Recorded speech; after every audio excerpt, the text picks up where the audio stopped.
Salut zusammen und herzlich willkommen zu dem neuen Video von F1 2019. Wie ihr ja wisst, bin ich ja jedes F1 seit F1 2015 am Durchspielen oder beziehungsweise mal wieder am Anspielen, um zu schauen, wie hat sich das so ein bisschen verändert. Es ist auch bis jetzt eigentlich eine lustige Entwicklung, also 17, 18, dort merkt man schon, dass es mehr so in das Fahrgefühl hineingeht, wo wir jetzt eigentlich auch im 21 haben. Ich weiss noch, glaube ich, 19 und 20 sind so von der Fahrphysik her nicht so geil gewesen, beziehungsweise recht schliderig, aber kann man sich das mit täuschen, ich weiss es nicht mehr. Aber wir gehen jetzt einmal hier in eine Trainingsphase rein, oder beziehungsweise in eine Zeitfahren rein, meine ich, und schauen dann nachher auf Belgien wieder mal schauen, wie fühlt sich das Auto an. Bevor wir das aber machen, schauen wir zuerst mal das Menü an und wir sehen, da hat sich etwas da. Also das Menü hat sich im Gegensatz zum 18 schon ein bisschen verändert. Wir haben jetzt hier auch wirklich komplett ein anderes Design drauf, mit E-Mail, Kalender, Spieloptionen, wöchentliche Events, eine Liga haben wir ja noch. Und auch die Formel 2, die ist glaube ich 2019 auch frisch reingekommen, wenn es mich nicht täuscht. Und dann haben wir hier den Solo, wo wir Karriere, Grand Prix, Meisterschaft, Zeitfahren, das ist ja eigentlich wieder gleich. Multiplayer dann, wo auch ein bisschen anders gemacht ist hier, mit der Rangliste alles drunter. E-Sports, wo ja auch wieder reingekommen, oder auch wieder wo reingekommen ist dort dann. Anpassungen vom Fahrer, die wir da machen können. Das ist eigentlich dann wirklich sehr identisch zum 2021, beziehungsweise 20 ist dort auch sehr, sehr ähnlich. So, bevor wir jetzt aber nach Belgien gehen, schauen wir noch mal schnell kurz trainieren, was sind eigentlich für Leute gefahren in dieser Zeit. Wir gehen noch schnell in den Grand Prix rein. Neu beginnen. Ja, so. Dann machen wir hier 2019 Modell und wir sehen hier den Mercedes. Und ich muss sagen, da habe ich es geil gefunden, dass das Auto so mitträgt. Also ich finde das immer noch recht geil gemacht. Das ist ja jetzt nicht mehr so, jetzt stehen die Autos einfach so dort, aber da hat man so eine Rundumsicht bekommen. Und das habe ich eigentlich immer noch recht geil gefunden. So, jedenfalls Mercedes ist ja klar, wir haben den Lewis Hamilton und auch den Valtteri Bottas. Bei Ferrari haben wir den Sebastian Vettel und den Kimi, oh nein, nicht den Kimi Räikkönen. Oh, stimmt, 2019 ist schon der Leclerc hochgekommen. Der ist schon von Sauber raufgekommen. Aus lauter gewonnen, sage ich schon fast. Ja, der Kimi ist schon dort zu Sauber gegangen, oder zu Alfa Romeo. Und von Alfa Romeo her ist der Leclerc gekommen, stimmt. Seine erste Saison bei Ferrari. Da haben wir den Aston Martin, haben wir den Verstappen und dann haben wir auch noch den Albon, der ja hier auch gefahren ist. Der ist, glaube ich, in dieser Saison auch zuerst bei Toro Rosso und ist dann nachher raufgekommen. Und eigentlich wäre ja hier der Pierre Gasly. Aber der ist abgestuft worden. Dann haben wir Renault mit dem Daniel Ricciardo und dem Nico Hülkenberg. Dann haben wir Rich Energy, Haas F1-Team, dass sie es nicht rausgepatcht haben, das ist auch lustig. Und da haben wir den Romain Grosjean heisst er ja eigentlich, Kevin Magnussen. Und dann haben wir McLaren mit dem Carlos Sainz und dem Lando Norris. Dann haben wir BWT oder beziehungsweise Racing Point haben wir da mit dem Sergio Perez und dem Lance Stroll. Alfa Romeo Racing oder Alfa Romeo Sauber eigentlich mit dem Kimi Räikkönen und dem Antonio Giovinazzi, das ist ja bis heute eigentlich immer noch gleich. Und dann haben wir Toro Rosso mit dem Daniel Kvyat und Pierre Gasly. Und dann haben wir noch Williams mit dem George Russell und Robert Kubica. Und ja, da würde ich mal sagen, wir gehen in ein Zeitfahren rein, wenn ihr die Fahrer gesehen und fahren wie immer mit einem Sauber, sprich eigentlich mit dem Alfa Romeo. Und wir gehen nach Belgien. So.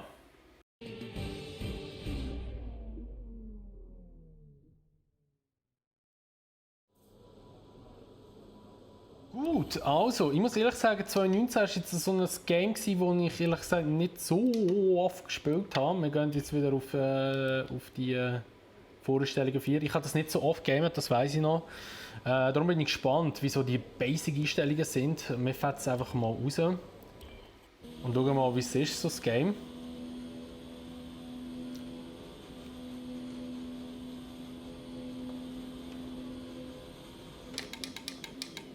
Aber ich denke, das wird hier nicht gross anders sein als jetzt das 21. Also was mich einfach ein bisschen dünkt, ist einfach, dass das Auto fühlt sich ein bisschen schwerer an. Aber wir schauen jetzt einmal. Da habe ich auch wieder das Force Feedback eingestellt. Holy shit, also früher bin ich wirklich ein bisschen gesponnen, was das anbelangt. Warte mal schnell kurz, habe ich da Fahrhilfe drin? Nein, ich habe wieder alles ausgeschaltet. So wie ich eigentlich immer fahre. Ist mir eigentlich immer so verwirrend, wenn ich keinen Wheelspin habe aus der Kurve raus. Oh, okay. Recht geschliffrig dort drauf, aber wir fahren jetzt einfach da mal weiter. Die Runde ist zwar schon für den Arsch. Ja, die Bremsen sind aber auch hure gut an diesen Autos. Dunkt's mir.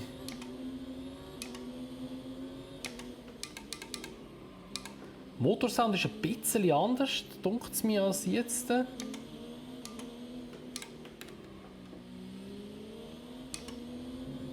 Aber der Karren bremst die abartig ab. Wenn ich auf die Hinterachse nehme.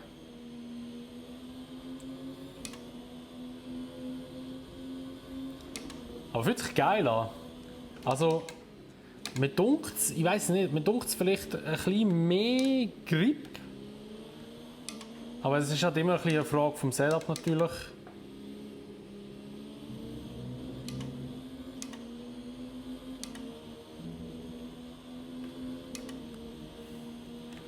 Aber, da kann man noch durchzappen.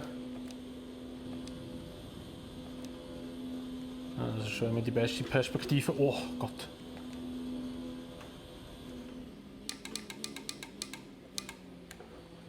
Aber holy shit, bremst der Karren stark ab.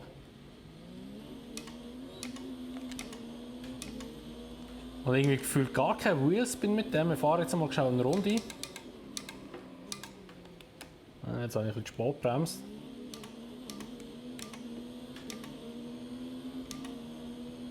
So, Rausch, wir versuchen es mal, Vollgas. Oh, okay, der Curb. Immer schlecht, wenn man dort drauf kommt, weil dann fliegst. Aber man muss sagen, die Curbs sind lange nicht, glaube ich, so aggressiv wie beim 21. Das ist, glaube ich, das, wo auch die meisten sich beklagen wegen dem Curb, aber das ist auch definitiv so. Die Curbs sind echt kacke beim 21. Und der Curb hier innen, den Fehler mache ich oft.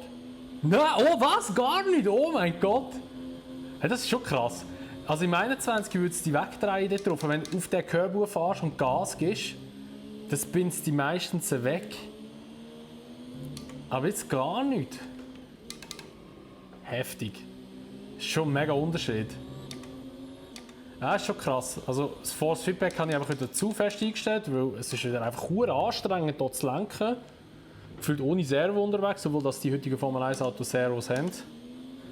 Sonst könntest du die gar nicht lenken. Oh Mann. So, also, dann würde ich mal sagen, wäre es das aus 2019. Also wir gehen neues 20 rein und schlussendlich oder der Vollständigkeitshalber gehen wir neues 21 rein. Aber ich muss wirklich sagen, das 19 ist auch ein Spiel, wo sich geil anfühlt. Ich sehe gerade noch Auto- und Streckenauswahl. Da hat es ja auch noch historische Autos gegeben. Was war das älteste Auto gewesen? Aber der 72. Wir nennen jetzt aber mal den Red Bull von 2010. Der war ja recht stark damals. Wir fahren jetzt mal noch mit so einem. Ein V8-Motor war ja dort drin, mal nicht ein V10. Wir haben das letzte Mal ja den Lotus genommen von 72. Jetzt haben wir mal den. Fahren wir einfach noch mit dem, dass wir es auch in einem Video drin haben, dass wir das auch noch gesehen haben. Und dann gehen wir noch ins 20 rein. Dort habe ich auch noch die Schumacher Anniversary, oder wie die heisst, gekauft. Und schauen wir mal, also jetzt lassen wir zuerst mal rein. Das war einfach auch schon geiler gewesen, als jetzt.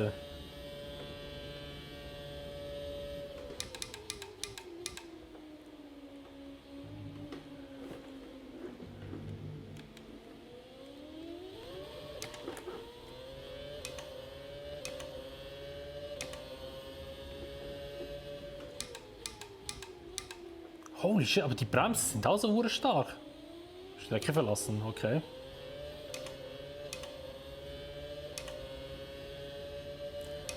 Das Gute ist halt einfach an den Autos, du hast nicht, also das dunkelt mir so, du hast nicht so enorm schnell einen Wheelspin bekommen, weil, kein DRS, okay, obwohl das eine Art DRS hat, aber egal, weil es halt einfach nur ein reiner 8-Zylinder, also ohne Turbo, also eigentlich so ein Saugermotor, sagt man dann, ein Saugmotor. Und da hast du schon mehr Vollgas fahren, weil du halt nicht gerade irgendwie einen Wheelspin gehabt hast. Der Turbo kommt halt meistens immer so mit einem Kick und dann gibt der Wheelspin. Aber natürlich ist auch die Reihe mit denen möglich gewesen. Aber schon auch ein schnelles Auto. Holy shit.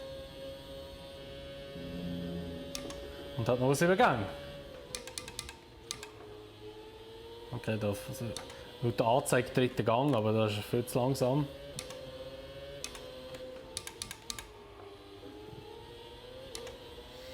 Ja, ich muss sagen, ich finde es schade, dass sie die historischen Autos nicht mehr drin haben im 21. Ich finde es aber auch nicht schlecht. Also, beziehungsweise soll ich sagen, mir hat das immer ein bisschen gestört, das habe ich schon mal gesagt, dass man in der im Karrieremodus so historische Events mitfahren und so.